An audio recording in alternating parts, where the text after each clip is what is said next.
तो पश्चिम एशिया में जारी महायुद्ध का आज 30वां दिन है।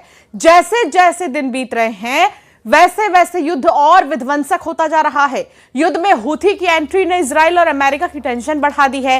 हूथी विद्रोहियों ने इजराइल पर मिसाइलें दागकर अपने मंसूबे साफ कर दिए, जिसके बीच अमेरिका ने बड़ा फैसला लेते हुए अपने युद्धपोत यूएसएस त्रिपोली को पश्चिम एशिया में तैनात कर दिया है। ट्रंप ने पहली बार माना है कि अमेरिकी युद्धपोत यूएसएस जेराल्ड का ईरान ने घेर कर शिकार किया था। तो वहीं ईरान के किलर ड्रोन ने इजराइल और अमेरिका के बेस पर हमले कर आतंक मचा दिया, जिससे इजराइल और अमेरिका को नई रणनीति बनाने पर मजबूर कर दिया है।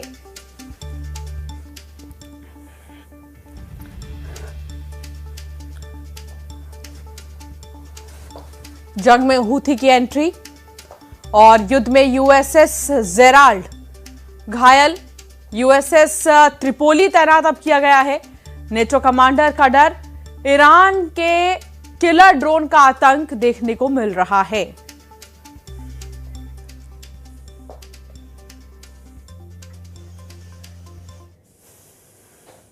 तो इजरायली हमले में पत्रकारों की मौत हो गई है। एक गाड़ी पर हमले में 3 जर्नलिस्ट समेत 4 लोगों की मौत हो गई है। इस युद्ध में हूथी की एंट्री ने इजराइल और अमेरिका की टेंशन और बढ़ा दी है। हूथी विद्रोहियों ने इजराइल पर मिसाइल दागकर अपने मंसूबे साफ कर दिए हैं। तो वहीं इराक में ईरान ने अमेरिका के कई ठिकानों पर अटैक किया। ईरान ने यह भी दावा किया है कि उसने अमेरिकी फाइटर जेट F-16 को निशाना बनाया। इस बीच अमेरिका ने बड़ा फैसला लेते हुए अपनी युद्धपोत यूएसएस त्रिपोली को पश्चिम एशिया में तैनात कर दिया है। ट्रंप ने पहली बार माना है अमेरिकी युद्धपोत यूएसएस जेराल्ड को घेर कर ईरान ने निशाना बनाया और यूएसएस जेराल्ड पर 17 अलग अलग एंगल से हमले किए गए। युद्ध में ईरान की ताकत बढ़ते ही जा रही है। रूस ने एआई और एंटी जैमिंग तकनीक से लैस ड्रोन देकर ईरान को और भी ज्यादा घातक बना दिया है। महायुद्ध के बीच रूस और ईरान के बीच ड्रोन गठजोड़ काफी सुर्खियों में है।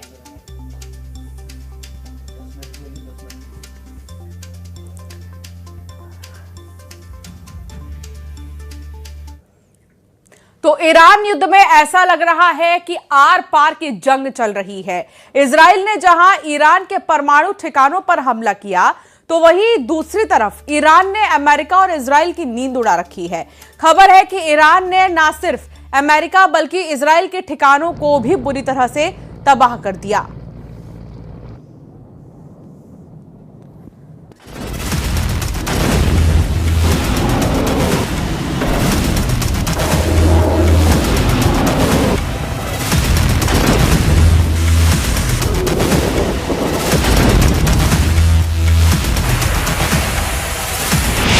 ट्रंप का 10 दिन वाला धोखा, ईरान के 2 परमाणु अड्डों पर हमला। 1 महीने से चल रहा ईरान युद्ध अमेरिका और इजराइल के लिए नासूर बनता जा रहा है। हालात ये हो गए हैं जहां ईरान बुरी तरह से अमेरिका और इजराइल के हमलों में तबाह हो रहा है, तो वहीं दूसरी तरफ पश्चिमी एशिया यानी खाड़ी देशों में मौजूद अमेरिकी ठिकानों पर ईरान दनादन मिसाइलें और ड्रोन दाग रहा है। सबसे लेटेस्ट खबरें इसलिए भी चौंकाने वाली हैं कि इजराइल ने ईरान के 2 परमाणु ठिकानों पर भयंकर बमबारी की है। इधर ईरान ने भी इजराइल के सबसे महत्वपूर्ण एटमी ठिकाने डिमोना की तरफ कई दर्जन बैलिस्टिक मिसाइलें दागी हैं। आज हालात ये हैं, जो इजराइल खुलेआम बेधड़क ईरान, हूथी और हिजबुल्लाह पर हमला कर रहा था, आज उस इजराइल के तेल अवीव, हाइफा, स्वेद जैसे करीब 10 शहरों में ईरानी हमलों से हुई तबाही के जिंदा सबूत साफ साफ दिखाई दे रहे हैं। सबसे चौंकाने वाली बात तो यह है कि ईरान युद्ध में पहली बार यमन के हूथी लड़ाकों ने इजराइल पर भीषण मिसाइल हमले 2000 किलोमीटर दूर से करना शुरू कर दिए हैं। ये हमले साबित करते हैं कि इजराइल पर इस वक्त ईरान, हूथी और हिजबुल्लाह चौतरफा हमले कर रहे हैं। इजराइल के तेल अवीव, डिमोना, वेस्ट बैंक के इलाकों पर ईरानी हमलों ने हाहाकार मचा रखा है। और ये हमले ऐसे वक्त ईरान कर रहा है जब राष्ट्रपति ट्रंप ने अपनी तरफ से अगले 10 दिन तक ईरान के तेल ठिकानों पर हमला न करने का ऐलान किया है। ऐसे में सवाल उठता है कि अगर अमेरिका और इजराइल के हिसाब से ईरान बुरी तरह से हार चुका है, तो फिर अमेरिका 10 दिन ईरान के तेल ठिकानों पर हमला करने से क्यों बच रहा है? और क्यों अमेरिका दूसरी तरफ 10,000 अमेरिकी लड़ाकों के साथ स्ट्रेट ऑफ होर्मुज और खार्ग द्वीप पर कब्जा करने का प्लान बना रहा है? हम शुरुआत करते हैं उस खबर से जहां ईरान के परमाणु ठिकानों पर भीषण हमला हुआ है। ईरान के 2 परमाणु अड्डों पर हमला, एटमी अड्डे डिमोना में ईरान का पलटवार। एक तरफ ट्रंप ने ऐलान किया है कि ईरान पर 6 अप्रैल 2026 तक अमेरिका किसी भी तेल ठिकाने पर हमला नहीं करेगा, तो वहीं दूसरी तरफ इजराइल ने ईरान के परमाणु ठिकानों पर सीधे हमले शुरू कर दिए हैं। ईरान के बुशर प्लांट अरकान स्थित येलोकेक पर हमले हुए हैं।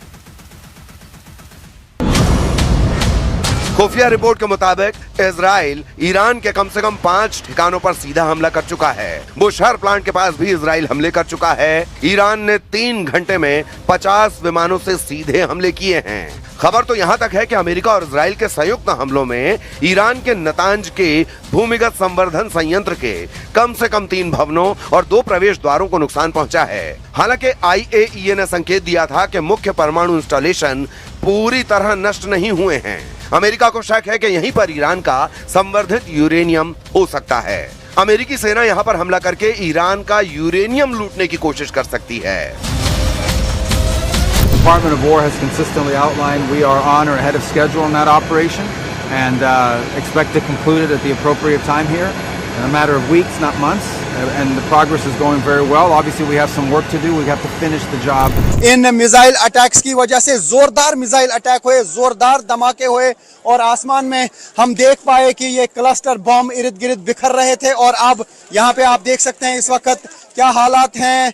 ये गिवा टाइम एरिया है इसराइल का, ये टेल अवीव के आउटस्कर्ट्स में है और यहाँ पर ही ये जोरदार धमाका हुआ और ये बताया जा रहा है कि ये क्लस्टर बम यहाँ पे गिरा है क्योंकि लगातार ईरान की तरफ से क्लस्टर बम दागे जा रहे हैं इसराइल पर। तो ये आप देख सकते हैं यहाँ पे क्या हाल हुआ है। अभी ये पूरा एरिया जो है यहाँ पे इसको अब बंद किया जा रहा है, लेकिन मैं दिखाने की कोशिश करूंगा कि यहाँ पे किस तरीके की तबाही हुई है। पिकेक्स माउंटेन नतांज के मुख्य संयंत्र पर हमलों के बाद ईरान ने कुह-ए-कोलंग गज यानी पिकेक्स माउंटेन के नीचे एक नया बेहद गहरा भूमिगत संयंत्र तैयार किया है। ये पहाड़ों में इतना गहरा है कि सामान्य हवाई हमले इसे भेद नहीं सकते। फोर्दो ये साइट पहले से ही पहाड़ के अंदर है। खुफिया जानकारी बताती है कि यहाँ भी संवर्धित सामग्री का गुप्त स्टॉक हो सकता है। पश्चिम की खुफिया एजेंसियां CIA और मोसाद को संदेह है कि ईरान ने जाग्रोस पहाड़ों में कुछ ऐसे गुप्त मिसाइल सिटीज और गोदाम बनाए हैं जिनकी जानकारी IAEA को नहीं है। ईरान के पास मौजूदा समय में 60% संवर्धित यूरेनियम 460 किलोग्राम बताया जा रहा है, जो 90% तक परिष्कृत आसानी से हो जाएगा, जिससे ईरान 10 से 11 परमाणु बम बना सकता है। खुफिया रिपोर्ट्स का दावा है कि ईरान को इस स्टॉक से एक बम के लिए पर्याप्त हथियार ग्रेड सामग्री बनाने में मात्र कुछ दिन से 1 सप्ताह का समय लगेगा। ताजा खुफिया जानकारी और ऑपरेशन एपिक फ्यूरी के संकेतों के मुताबिक अमेरिका और इजराइल ने अपनी रणनीति में महत्वपूर्ण बदलाव किए हैं। वर्तमान में सैन्य कार्रवाई का मुख्य ध्यान हवाई प्रभुत्व पर है, लेकिन जमीनी हमले एक तरह से शुरू हो चुके हैं। CIA और मोसाद की रिपोर्ट के अनुसार जमीनी कार्रवाई को हरी झंडी मिल चुकी है। अमेरिकी नौसेना ने ईरान की नौसेना को काफी हद तक पंगु बना दिया है। जमीनी हमले का पहला चरण होर्मुज, जल डमरू मध्य और बंदर अब्बास बंदरगाह पर नियंत्रण करना हो सकता है, ताकि ईरान की तेल आपूर्ति और सैन्य आवाजाही पूरी तरह से रोकी जा सके। यही वजह है कि ईरान के 7 तेल ठिकाने, जिसमें रिफाइनरी, तेल डिपो और पाइपलाइन थी, उन्हें अमेरिका और इजराइल ने मिलकर तबाह और बर्बाद कर दिया है। अब देखना होगा ईरान के परमाणु अड्डों से अमेरिकी स्पेशल फोर्स कैसे यूरेनियम को और परमाणु सामग्री को हासिल करती है। फिलहाल ईरान ने इजराइल के परमाणु ठिकानों पर तेजी से पलटवार शुरू कर दिया है। The Yemeni armed forces, with God's help and reliance upon him, have carried out their first military operation. This operation involved a salvo of ballistic missiles targeting sensitive military objectives of the Israeli enemy in the south of occupied Palestine. जो missile attack किया गया Iran की तरफ से, cluster bomb का इस्तेमाल किया जाता है और ये क्लस्टर बॉम्ब काफ़ी जगहों पे गिर जाते हैं। यहाँ पर भी एक क्लस्टर बॉम्ब गिरा है और उसकी वजह से एक आदमी की मौत हुई है, 4 लोग जो हैं वो जख्मी हुए हैं और मैं दिखाने की कोशिश करूँगा कि इस स्पॉट पे क्या कुछ हुआ है। तो यहाँ पे आप देख सकते हैं कि यहाँ पे इर्द गिर्द काफ़ी सारी डिप्लॉयमेंट है, यहाँ पे काफ़ी सारी पुलिस और IDF के लोग हैं। इस पूरे एरिया को जो है वो सील कर दिया गया है और देख सकते हैं आप यहाँ पे काफ़ी ज़्यादा तनाव देखा जा रहा है क्योंकि यहाँ पे एक आदमी की मौत हुई। इजराइल के डिमोना में ईरानी धमाके, 2000 किलोमीटर दूर से हूथी का हमला। इजराइल ने भले ही ईरान के परमाणु ठिकानों पर हमले तेज कर दिए हों, लेकिन ईरान ने भी इजराइल के परमाणु ठिकानों पर सटीक हमले शुरू कर दिए हैं। दावा किया जा रहा है कि इजराइल के डिमोना पर ईरान ने बैलिस्टिक मिसाइलें दाग दी हैं, जबकि 2000 किलोमीटर दूर से यमन के हूथी लड़ाकों ने भी इजराइल पर मिसाइल हमले शुरू कर दिए हैं। डिमोना पर ईरानी मिसाइलों के भीषण हमले युद्ध के सबसे संवेदनशील मोड़ों में से एक माना जा रहा है। यह हमला ईरान की तरफ से पलटवार माना जा रहा है। इससे पहले ईरान ने इजराइल के परमाणु प्लांट डिमोना पर 21 मार्च 2026 की रात को हमला किया था। ईरान ने फिर ऑपरेशन ट्रू प्रॉमिस 4 के तहत 25 और 26 मार्च को भी डिमोना को निशाना बनाया। इजरायली डिफेंस फोर्सेस मान चुकी हैं कि उनके एयर डिफेंस सिस्टम एरो और आयरन डोम कुछ मिसाइलों को रोकने में विफल रहे थे। डिमोना के रिहायशी इलाकों में मिसाइलें गिरी, जिससे भारी तबाही हुई थी। उस वक्त रिपोर्ट्स के मुताबिक डिमोना और उसके पास स्थित अराद शहर में 180 से ज्यादा लोग घायल हुए थे और 10 अपार्टमेंट तबाह हो गए थे। विशेषज्ञों का मानना है कि डिमोना जैसे रणनीतिक और परमाणु क्षमता वाले क्षेत्र को निशाना बनाकर ईरान ने इजराइल की रेड लाइन को पार कर दिया है। इसके जवाब में इजराइल ने तेहरान स्थित मालिक अश्तर यूनिवर्सिटी और दूसरे सैन्य अनुसंधान केंद्रों पर हमले तेज कर दिए हैं। इन हमलों के बीच ट्रंप ने भी बड़ा ऐलान कर दिया है। ट्रंप ने दावा किया कि ईरान में अब भी 3554 टारगेट बचे हैं जिन पर अमेरिका हमला कर सकता है। उन्होंने कहा, हमारे पास अभी 3554 लक्ष्य बाकी हैं। ये काम बहुत जल्द पूरा हो जाएगा। ट्रंप के मुताबिक ईरान पहले जितना मजबूत नहीं रहा और अमेरिकी हमलों से उसकी सैन्य क्षमता कमजोर हुई है। कुल मिलाकर ईरान युद्ध के ऐसे दौर में पहुंच चुका है जहां किसी भी वक्त परमाणु विनाश हो सकता है। अब देखना होगा ईरान आने वाले दिनों में अमेरिका और इजराइल के हमलों का कैसे जवाब देता है।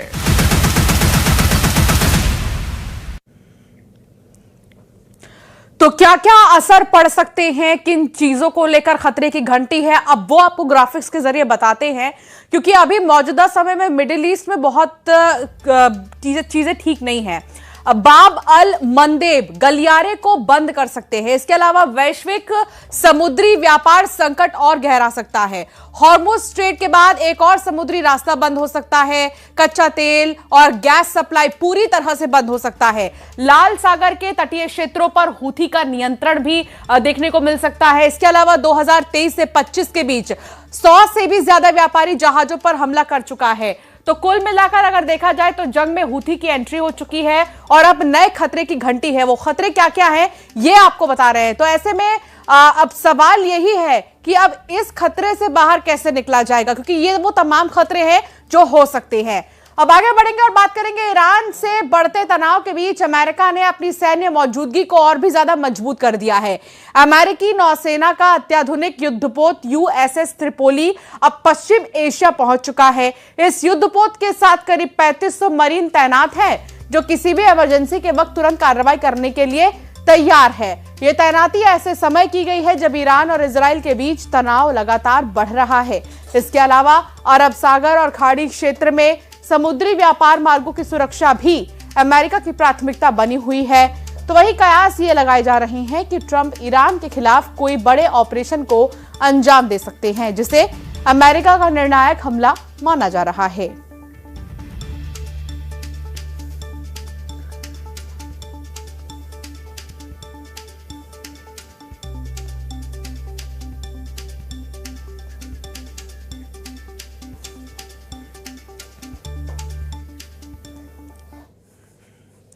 तो ईरान ने दुनिया के सबसे बड़े कैरियर यूएसएस गेराल्ड फोर्ड पर 17 एंगल से भयानक हमला किया। हैरानी की बात तो यह है कि खुद प्रेसिडेंट ट्रंप ने जंगी बेड़े पर हमले का खौफ बताया है। ट्रंप ने कहा है कि अगर वक्त रहते कैरियर भागता नहीं तो बहुत बड़ी तबाही मच जाती। तो वहीं सऊदी अरब के क्राउन प्रिंस मोहम्मद बिन सलमान ने अमेरिका से अपील की है कि ईरान पर हमले तेज किए जाएं, नहीं तो उनका देश बर्बाद हो जाएगा। इस बीच ईरान ने अमेरिका के जंगी जेट F-16 को उड़ाने का दावा किया है।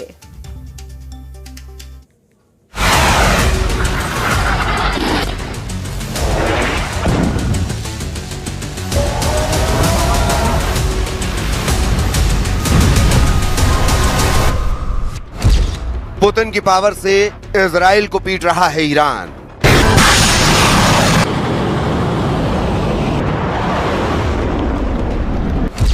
रूस की रणनीति से अमेरिका को युद्ध में मार रहा है ईरान।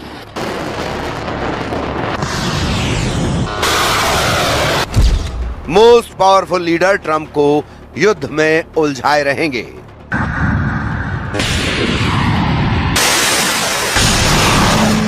ईरान ने जिस ड्रोन से युद्ध को विस्फोटक बनाया है, जिस ड्रोन से अमेरिका के सैन्य अड्डों को उड़ाया है, जिस ड्रोन ने खाड़ी देशों को दहलाया है, उसे रूस ने अपग्रेड किया है। यह लड़ाका है तो made in Iran Shahid drone, लेकिन इसके कलपुर्जे रूस ने अपग्रेड कर दिए हैं, जिससे शाहिद ड्रोन घातक हो गया है, पहले से कहीं ज्यादा मारक हो चुका है। अमेरिका इजराइल के लिए सेटबैक ये है कि रूस अपग्रेडेड शाहिद ड्रोन का नया स्टॉक ईरान को भेज रहा है। एसोसिएट प्रेस की रिपोर्ट के मुताबिक ड्रोन शिपमेंट जल्द मुमकिन है, इसीलिए अब अमेरिका इजराइल ने ड्रोन हमलों को नई धार दे दी है। ईरान में आग उगलते ड्रोन का तूफान थम नहीं रहा। अमेरिका और इजराइल ने जूनियर खामनेई से जल्द फुल एंड फाइनल करने का ऐलान कर दिया है। ट्रंप का फोकस अब ईरान के सरेंडर नहीं, सफाई पर शिफ्ट हो चुका है। ईरान के इस्फहान और खुजेस्तान में 2 स्टील प्लांट को बारूदी लोहा बरसाकर पिघला दिया गया है। ईरान की सरकारी न्यूज एजेंसी इरना की रिपोर्ट के मुताबिक इस्फहान और खुजेस्तान प्लांट ड्रोन धमाकों से तहस नहस हो गए हैं। इजराइल अमेरिका के संयुक्त हमलों का विस्तार अब ईरान की राजधानी तेहरान के साथ सेंट्रल शहरों कोम और इस्फहान और शिराज तक हो चुका है। तेहरान की तस्वीर युद्ध ने बदल डाली है। यहां आसमान में सिर्फ धुआं दिख रहा है, जमीन बम धमाकों से थर्रा रही है। उत्तर पूर्वी तेहरान में अंधाधुंध बमबारी जारी है।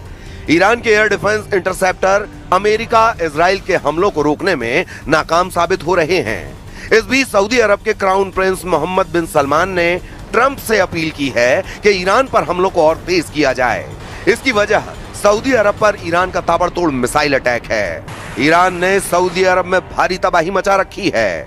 सऊदी किंगडम ईरान से डायरेक्ट युद्ध के मूड में आ गया है। न्यूयॉर्क टाइम्स की रिपोर्ट के मुताबिक सऊदी के क्राउन प्रिंस मोहम्मद बिन सलमान ने युद्ध में उतरने से जुड़े सभी विकल्प खुले रखे हुए हैं। इसके पीछे कई बड़ी वजहें हैं। ईरान ने रियाद के पास अमेरिकी सैन्य अड्डा प्रिंस सुल्तान को फिर से मिसाइलों से दहलाया है। ईरान के हमले में 12 से ज्यादा अमेरिकी सैनिकों को गंभीर चोट आई है। मिसाइल हमले में प्रिंस सुल्तान बेस पर तैनात जंगी जेट रिफ्यूलिंग एयरक्राफ्ट को भारी नुकसान पहुंचा है। यह रियाद में अमेरिकी सैन्य अड्डा प्रिंस सुल्तान का लेटेस्ट दृश्य है। आसमानी तस्वीरों का क्लोजअप देखकर ट्रंप का कलेजा कांप गया है, क्योंकि ईरान के शाहिद ड्रोन ने यहां खड़े सुपर पावर के जंगी लड़ाकों को धुआं कर दिया है। रनवे पर खड़ी जंगी जेट के बेड़े और आसमान में ईंधन भरने वाले एयरक्राफ्ट बारूदी प्रहार से झुलस गए हैं। यहां 4 एयरक्राफ्ट जलकर काले रंग के दिख रहे हैं। ईरान अपने सस्ते ड्रोन से सऊदी अरब में अमेरिका को करारी चोट पहुंचा रहा है।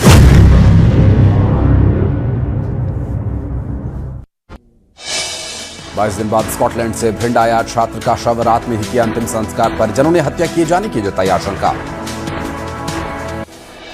रायपुर में 2 पक्षों में जमकर मारपीट, एक दूसरे पर लाठी और डंडों से किया हमला। मारपीट में कई लोग हुए घायल। धमतरी में चाकूबाजी के 2 आरोपी गिरफ्तार। आपसी रंजिश में 2 युवकों पर चाकू से हमला किए जाने का मामला आया सामने। उज्जैन पहुंची अभिनेत्री रूपाली गांगुली, भगवान महाकाल के किए दर्शन। बिलासपुर में पैंट की जेब में रखे मोबाइल में हुआ ब्लास्ट, मोबाइल ब्लास्ट होने की वजह से लगी आग, बुरी तरह से झुलसा छात्र। खरगोन में चलते ट्रक में अचानक लगी आग, फायर ब्रिगेड की टीम ने आग पर काबू पाया। भोपाल में 63 लीटर अवैध देशी शराब के साथ तस्कर गिरफ्तार, आबकारी एक्ट के तहत केस दर्ज, जांच जारी। मंडला में गेहूं की फसल में लगी आग, करीब 2 एकड़ की फसल जलकर हुई राख। ग्वालियर में फर्जी रजिस्ट्रेशन कार जब्त, एक ही नंबर की 2 कारें चलती देख पुलिस ने की जब्त। कांकेर में सुरक्षा बलों ने नक्सलियों को कराया भोजन, जंगल में भूखे प्यासे घूम रहे थे नक्सली, परतापुर थाने में किया सरेंडर। भोपाल में अवैध हथियारों के साथ बदमाश गिरफ्तार, चोरी का बना रहे थे प्लान। मैहर में खेत में लगी भीषण आग, गेहूं की फसल जलकर राख, आग पर काबू पाया गया। सागर में सीएनजी पंप को प्रशासन